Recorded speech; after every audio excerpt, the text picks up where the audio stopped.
So how's it going, ladies and gents, and welcome back to the channel. So today is Saturday, guys. Hope you guys are having a good day today. If you're new to the channel, I am Bryce and I create content, anything Yu-Gi-Oh and everything Yu-Gi-Oh. So today we are gonna talk about the Master Duel's tier system and the decks, of course, for SPS that are really frequent in Master Duels. So without further ado, let's get into Master Duels and check the decks out. Well, typically in the browser. So first and foremost, these are the new tiering for the decks that are most frequently with regards to their power in Master Duels. So we have here in Tier 1, Zodiac Tri-Brigade, Tier 2 for Drytrons, Tier 3, Eldritch Virtual World, Rank Kids, and Emancipator Tri-Brigade. So way back, if you're not really so often looking at the tier list or the tier decks in Master Duels, Tier 1 way back was Zodiac Tri-Brigade, and beside it was Drytrons. Tier 2 was only Eldritch, and Tier 3 were Virtual World, Prank Kids, and Emancipators, and also a pure Tri-Brigade deck. So I think this is based on the latest ban list announcement, so the metagame is likely to change rapidly. The decks shown here may be much weaker in upcoming tournaments, and other decks may be much stronger. So this is based on the recent tournaments in Master Duels, and if you don't know, there are weekly tournaments in Master Duels that you can join. They have also a Discord with regards to this on which to apply. You can go check that out. Link is in the description below if you want. But first and foremost, let's check the decks out. Are there any similarities with regards to the decks in the tiers, or is just still the same? So we have here the Tri-Brigade Zoo. So Zodiac Tri-Brigade. So this is most oftenly used in tournaments as well. So we have here, I think mostly the difference with this deck is just having a copy of Designator. Yeah, I think that's it. Yeah, I think that's it with the forbidden droplet. Let's see.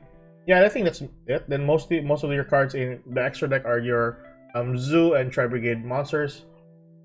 Yes, of course. And if you're not really familiar with Tri-Brigades, they actually have good effects when they're on hand, on the field, and of course, if you have them on your graveyard, mostly.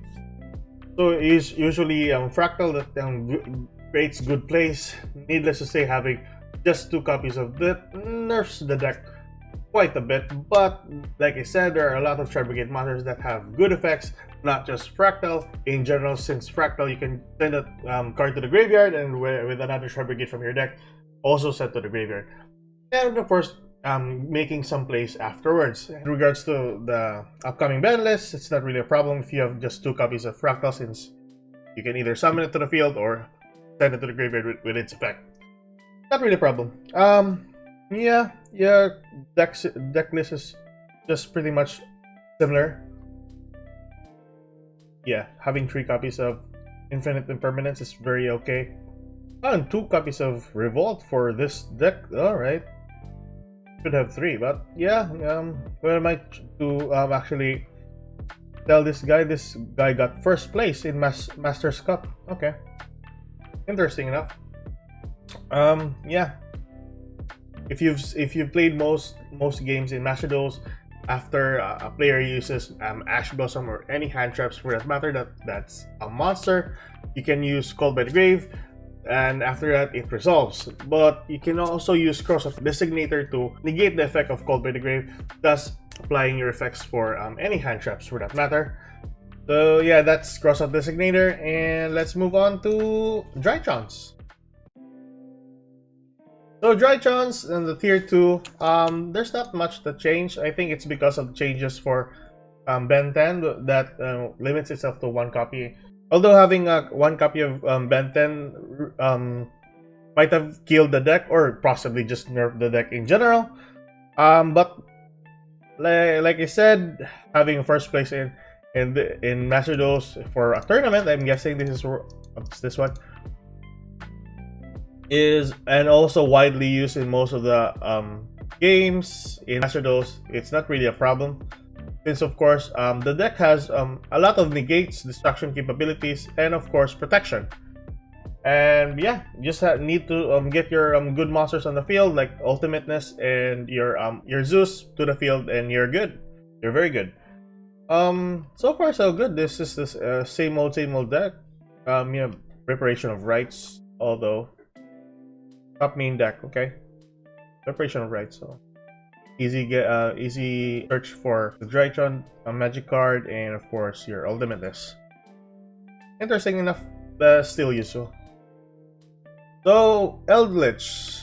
So Eldritch is one of those decks that is very straightforward, since of course it's one of those degenerate cards that can be used if you're new to the Yu-Gi-Oh scene.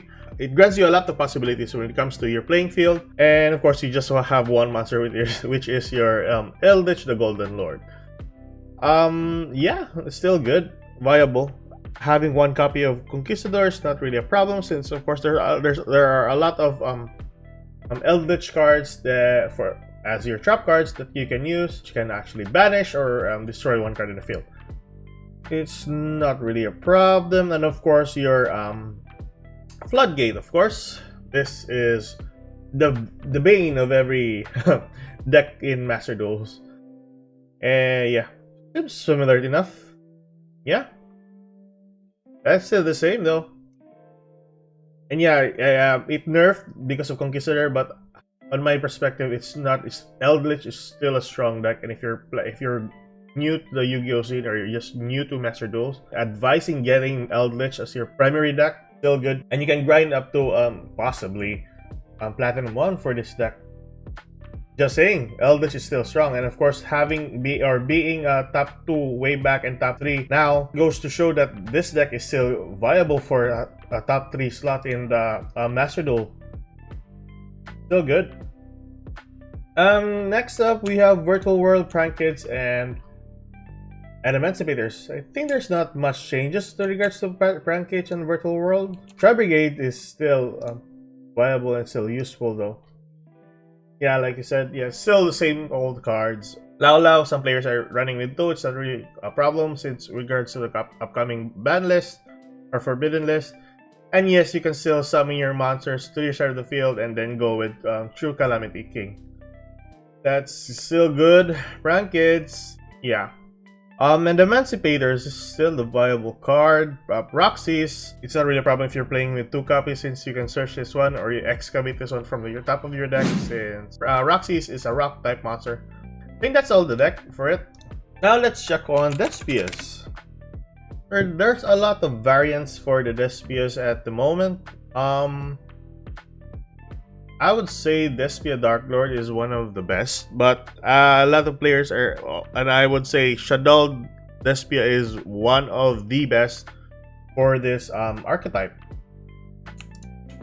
But let's see, good cards. Despia Dark Lords, almost similar to mine. Interesting. Okay. Oh, Christia. They use Christia for this deck. Interesting. And yeah, almost. There is, oh yeah, by the way guys, there is one more fusion monster for Predaplant, wherein you can use your Verte Anaconda or even your Predaplant Dragostupilia. I think I remember that card. This card right here. So this card is very good though. I've tried this in most of the decks. So you just use this card in some circumstances if the game is still long or going to its mid to late game. So what this card does, once per turn, you can target one face of monster in the field until the end phase, change that target's attack to 0. So that's still a good. That's one of the good effects for this card. Where's that one effect that I really like? Also, if this card is destroyed and sent to the graveyard, destroy as many monsters on the field as possible. Then you can banish one level 8 or higher dark monster from your graveyard and special summon this card from the graveyards. So viable with this card. This is very good, and it goes on par with Aluber if Aluber is in your graveyard. So pretty much very useful. And having a 3-3 attack and 2-5 defense is not really a laughing matter if you're using this card. I haven't got the replay for this one though, but I was going up against Eldritch that time. Yeah, and the reason why I didn't got that replay because it was, like I said, you can use this card if it's going mid to long game, and that was like 12 turns or 11 turns, I'm guessing. But it's more than 5 turns to be honest. So that's why I got this I didn't got that replay. Well, so far that is Despia Dark Lords, and there are still players running with pure Despias. Interesting. Okay, Branded is one of the good cards. Allows you to draw one card and allows you to spell summon this card to the field. Pretty much useful, of course, if you have Fallen Valbas on your hand as well. I don't really use Brigand the Glory Dragon. Some circumstances maybe, but not really. Because Iron Dash or even Titanic Lad is by far better. And of course, oh, what's this? I never seen this card. Must be efficient monster. Relink monsters. Interesting. That's very hard. That's very hard. Interesting. Okay. Regardless, that is the content, guys, for today. And yeah, if you like the content, feel free to subscribe. And I'll try to make up another content regards to Master Duels or even Yu-Gi-Oh in general. So keep safe. Good luck, guys. Have a good day to you, and hope to see you soon. Bye bye.